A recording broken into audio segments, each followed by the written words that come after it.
Bonjour à tous et merci de regarder RTI 1. Il est 6h30. Un conseil des ministres s'est tenu mercredi à Abidjan. Il était placé sous la présidence du chef de l'État, le président Alassane Ouattara.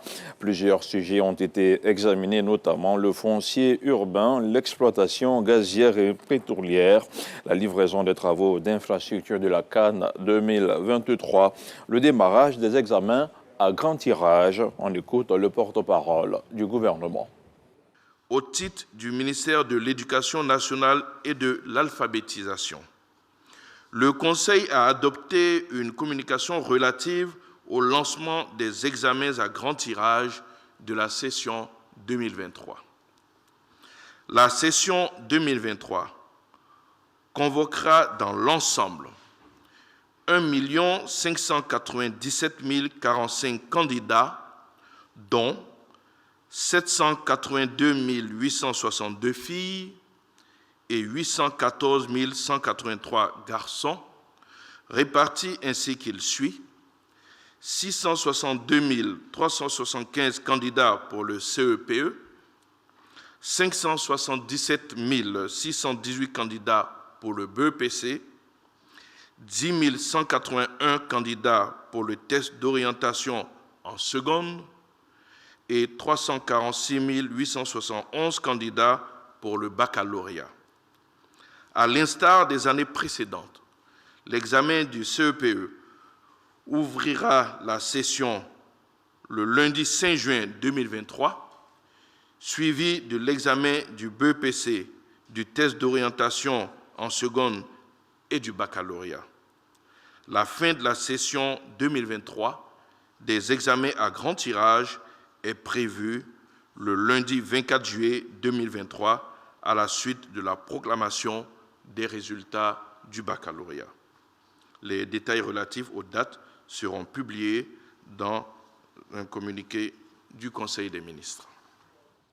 On s'intéresse maintenant à la nouvelle campagne 2023-2024 de l'or blanc. Le prix d'achat du coton graine premier choix est connu, il reste inchangé. Il se maintient à 310 francs le kilogramme. Rappelons que la précédente campagne avait été marquée par une chute drastique de la production de coton de 54% en 2022. Une baisse provoquée par des insectes ravageurs. Lansine Bakayoko. À cause des acides de ces insectes ravageurs, la production de coton graine s'est effondrée de 54%, passant de 539 000 à 236 000 tonnes au cours de la campagne 2022-2023. Pour minimiser l'impact des pertes, 63 milliards de francs CFA ont été injectés dans la filière. Malgré cette morosité borchant, le gouvernement a décidé de maintenir les prix au même niveau. Les prix d'achat de coton graine au titre de la campagne 2023-2024 sont fixés comme suit. 310 francs CFA par kilogramme le coton graine de premier choix et 285 francs CFA par kilogramme le coton graine de deuxième choix.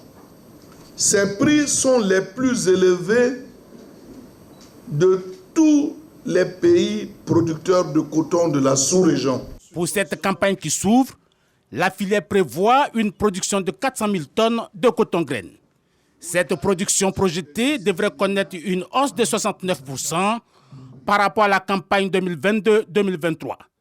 Dans cette dynamique de relance, la filière verra la pose de la première pierre d'une nouvelle usine de grainage à Kong. Cet investissement sera couplé à la subvention des prix des intrants, notamment l'engrais. Un engagement total de 28 milliards de francs CFA. On parle maintenant de religion. Le premier départ pour le Hajj 2023 aura lieu le 7 juin prochain. Mais avant ce grand départ, le projet Tariq Makka a été présenté hier au siège du commissariat du Hajj. Il devrait faciliter les conditions d'entrée sur le territoire saoudien aux pèlerins ivoiriens. On en parle avec Dema Dongui, Kone Pargasoro. La Malaisie, l'Indonésie, le Pakistan, le Bangladesh, la Turquie, le Maroc et la Côte d'Ivoire sont les 7 pays choisis par les autorités saoudiennes pour l'édition 2023 du projet Tariq Makka ou la route de la Mecque. Ce projet, lancé pour la première fois en 2017, vise à faciliter aux candidats du Hajj le pèlerinage à la Mecque, mais surtout faciliter les conditions d'entrée sur le territoire saoudien. Le choix de ces 7 pays en reconnaissance du niveau de qualité de leur organisation. Comme vous pouvez le constater, notre pays, la Côte d'Ivoire, est le seul pays de l'Afrique subsaharienne à faire partie de ce projet. Le projet Tariq Makka est une innovation majeure.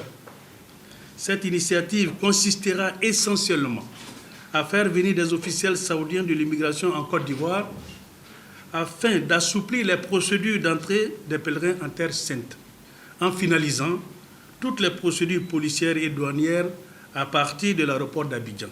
Selon l'imam Bachir Ouattara, tous les candidats au Hajj seront appelés directement par le truchement du call center du commissariat pour l'opération de prise des empreintes biométriques. À compter de demain, jeudi 25 mai 2023, nous allons déployer des équipes tant à Abidjan qu'à l'intérieur du pays pour procéder à l'enrôlement des données biométriques des pèlerins. Nous aurons par conséquent Trècheville, Marcory, Plateau, eux, ils seront conviés à la mosquée de l'avenue 8 à Trècheville. Ceux de Koumassi, Port-Boué, Gonzac-Ville, zone 4 à la grande mosquée de Koumassi. À Bobo, à Nyama, à Djamé, à la mosquée Fitia d'Abobo. Cocody, Benjerville, à la mosquée d'Adjen. À Tekoubé, Yopougon, Songon, Dabou, à la mosquée des Trois Rouges de Yopougon. À l'intérieur du pays, ce seront des localités de Boaké, d'Abengrou, de Daloa, de Korogo, Man, Odioné et San Pedro, qui serviront des sites d'accueil et d'enrôlement des pèlerins des zones mitoyennes. Au cours de cette conférence de presse, l'imam Bachir Ouattara, commissaire du Hajj du contingent étatique, a annoncé que la phase de départ cette année est prévue du 7 au 16 juin prochain. Dans l'actualité internationale au Sénégal, œil pour œil, dent pour dent, Ousmane Sonko a tenu mercredi un discours très déterminé et très offensif avec ses partisans l'opposant au président Macky Sall, se dit prêt à marcher sur la capitale Dakar. Retranché dans son fief de Ziguinchor dont il est le maire, il s'apprête à lancer une caravane de la liberté. Mercredi, le procureur a requis contre lui 10 ans de réclusion criminelle pour viol ou une peine de 5 ans de prison pour corruption de la jeunesse. Et puis au Soudan, les combats reprennent en intensité à Khartoum. La trêve conclue le week-end dernier entre les belligérants en Arabie Saoudite n'est toujours pas respectée dans le pays. Les combats ont repris mercredi à Khartoum et ses environs après 2 jours de calme relatif selon des témoins. Des tirs d'artillerie ont été entendus dans le centre, le sud et le nord de la capitale. Un avion de l'armée aurait même été abattu au-dessus d'Omdurman et le pilote fait prisonnier. Selon plusieurs sources, on s'arrête ici et on se retrouve à 7 heures pour un second point d'information.